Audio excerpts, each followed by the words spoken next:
अस्सलाम वालेकुम दोस्तों, एक बार फिर आप सबको खुशामदीद। मैं वीडियो को इसलिए छोटे छोटे रिकॉर्ड करता हूँ क्योंकि फिर स्टूडेंट्स कहते हैं कि सर इतनी लंबी लेक्चर है और फिर हम नहीं देख पाते। तो कोई बात नहीं, इंशाल्लाह हम पार्ट्स में इसको डिस्कस करेंगे। ये हमारा पिछला लेक्चर था लाइसोसोम के ऊपर, लाइसोसोम का इंट्रोडक्शन, ये लाइसोसोम का स्ट्रक्चर, ये लाइसोसोम के टाइप्स। अब हम डिस्कस करते हैं लाइसोसोम की कंपोजिशन को। ठीक है, तो यहाँ पर मैं लिख देता हूँ कंपोजिशन। ठीक है, तो लाइसोसोम किस चीज़ से बना होता है? देखिए, आपको पता होना चाहिए कि सबसे पहले यहाँ पर हमने कहा ना, लाइसोसोम में एक मेम्ब्रेन होता है। ओके, ये बात क्लियर हो गई। स्ट्रक्चर में मैंने बताया। फिर इसके अंदर क्या होता है? मैट्रिक्स। ठीक है, और इसके मैट्रिक्स में ज़्यादातर क्या होता है दोस्तों? ज़्यादातर इसके मैट्रिक्स में एंजाइम्स होते हैं। कौन से एंजाइम्स? प्रोटियोलिटिक एंजाइम्स, जो डाइजेस्टिव इन नेचर होते हैं, जो चीज़ों को काट कर उसके टुकड़े टुकड़े कर देते हैं। इनका नेचर डाइजेस्टिव होता है। अब कौन कौन से एंजाइम्स होते हैं कुछ हमने लिखने हैं। फॉर एग्जांपल प्रोटीएज है। फॉर एग्जांपल क्या है? प्रोटीएजेस या प्रोटीएज।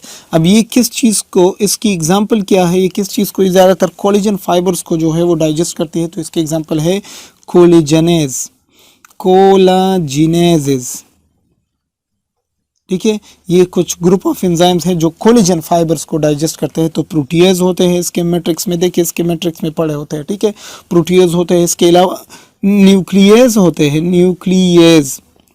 अब न्यूक्लियस किस चीज़ को डाइजेस्ट करते हैं? ये डीएनए और आरएनए को डाइजेस्ट करते हैं। तो हम कहते हैं न्यूक्लियस में होते हैं डीएनएज और एंड आरएनएज होते हैं। डीएनएज एंड आरएनएज होते हैं। ये वो एंजाइम्स होते हैं जो डीएनए और आरएनए को क्या करते हैं? डाइजेस्ट करते हैं। ठीक है, इसके अलावा होते हैं ग्लाइकोसाइडेजेस।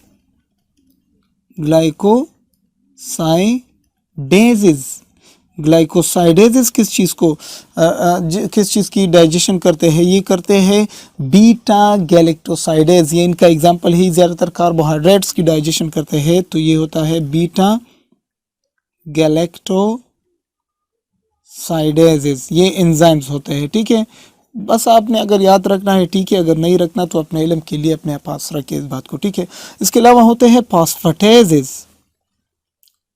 फॉस्फेटेजेस ये एंजाइम्स होते हैं। अब फॉस्फेटेजेस जो है वो ज़्यादातर एटीपी की ब्रेक डाउन करती है। तो एटीपेजेस होते हैं। ये क्या होते हैं? एटीपेजेस। ठीक है, ये बात हो गई। नेक्स्ट हम कहते हैं कि इसमें एस्टीरेजेस होते हैं। एस्टीरेजेस ये ईस्टर बॉन्ड्स को क्या करते हैं? ईस्टर बॉन्ड्स की डाइजेशन करते हैं, ब्रेक डाउन करते हैं। तो ये ज़्यादातर लिपिड्स के ऊपर, फास्फोलिपिड्स पर ये क्या करते हैं? एक्शन करते हैं। तो हम कहते हैं फास्फोलाइफेजेस होते हैं। फास्फोलाइफेजेस ये कुछ एंजाइम्स होते हैं और ये क्या करते हैं? इन चीज़ों की डाइजेशन करते हैं। ठीक है, तो कंपोजिशन में ये ज़्यादातर एंजाइम्स से बना होता है। ठीक है, अब बात करते हैं लाइसोसोम की फंक्शंस के बारे में कि लाइसोसोम्स का फंक्शन क्या होता है, ये क्या क्या करते हैं हमारे सेल के अंदर। तो बहुत सारी चीज़ें करते हैं। देखिए, इट एनगल्फ्स डैमेज सेल। तो सबसे पहली बात, इट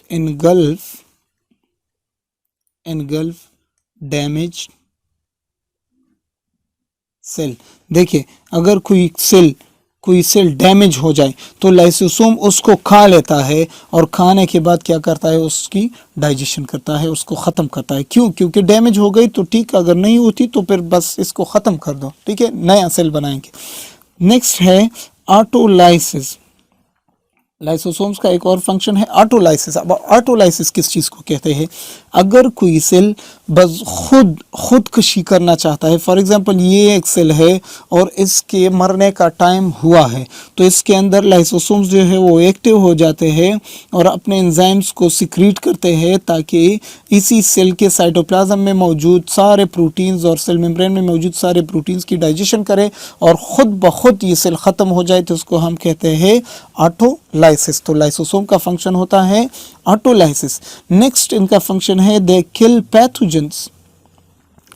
देखिए, अगर किसी सेल में कोई पैथोजन आ जाए, एक ऐसी चीज़ आ जाए जो सेल को नुकसान पहुंचाता है, तो ये लाइसोसोम, फॉर एग्जांपल ये एक पैथोजन है तो लाइसोसोम आकर इसके साथ फ्यूज़ हो जाएगा और इस पर अपने एंजाइम्स जो है वो स्प्रे करेगा और एंजाइम्स के थ्रू उसकी डाइजेशन करेगा, सारी चीज़ों को ख़त्म कर देगा। ठीक है दोस्तों, नेक्स्ट जो है, नेक्स्ट अहम बात है, डाइजेशन ऑफ फूड भी कुछ ना कुछ हिस्से तक ये करता है। तो डाइजेशन ऑफ फूड भी लाइसोसोम कुछ ना कुछ हिस्से तक करता है।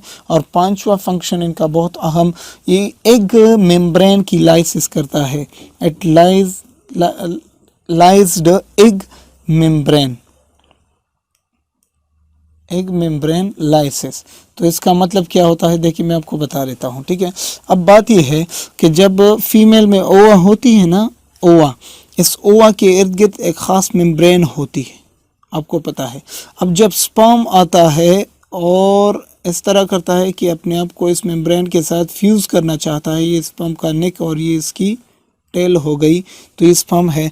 तो स्पर्म के इस हेड वाले पोर्शन में लाइसोसोम होते हैं, लाइसोसोमल एंजाइम्स होते हैं। जब ये स्पर्म आकर इस एग के साथ फ्यूज हो जाएगा तो ये एंजाइम इस मेम्ब्रेन को डाइजेस्ट करेंगे ताकि ये स्पर्म जो है वो आगे अपने न्यूक्लियस को इसके अंदर ट्रांसफ़र कर सके।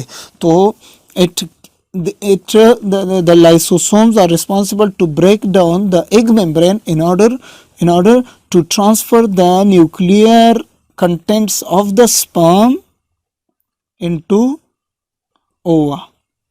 ठीक है, तो ये भी इसका काम है। तो स्पर्म के हेड के पोर्शन में कुछ लाइसोसोम्स होते हैं, लाइसोसोमल एंजाइम्स होते हैं। ये जब मेम्ब्रेन के साथ फ्यूज़ हो जाता है तो ये एंजाइम्स जल्दी जल्दी इस मेम्ब्रेन को काट देते हैं, कैंची की तरह काट देते हैं और ये न्यूक्लियस इसके अंदर ट्रांसफ़र होता है, तब जाकर रिप्रोडक्शन नॉर्मल स्टार्ट हो जाती है। ठीक है दोस्तों, तो ये मैंने लाइसोसोम के बारे में बात की। उम्मीद करता हूँ आपने पसंद किया हो लेक्चर। ये लीजिए, आप अपने इस लेक्चर से अपने लिए नोट्स भी बना सकते हैं। तो इंशाल्लाह मिलते हैं अगले लेक्चर में और डिस्कस करते हैं गोल्जी बॉडी को। तब तक के लिए दोस्तों, अल्लाह हाफिज़।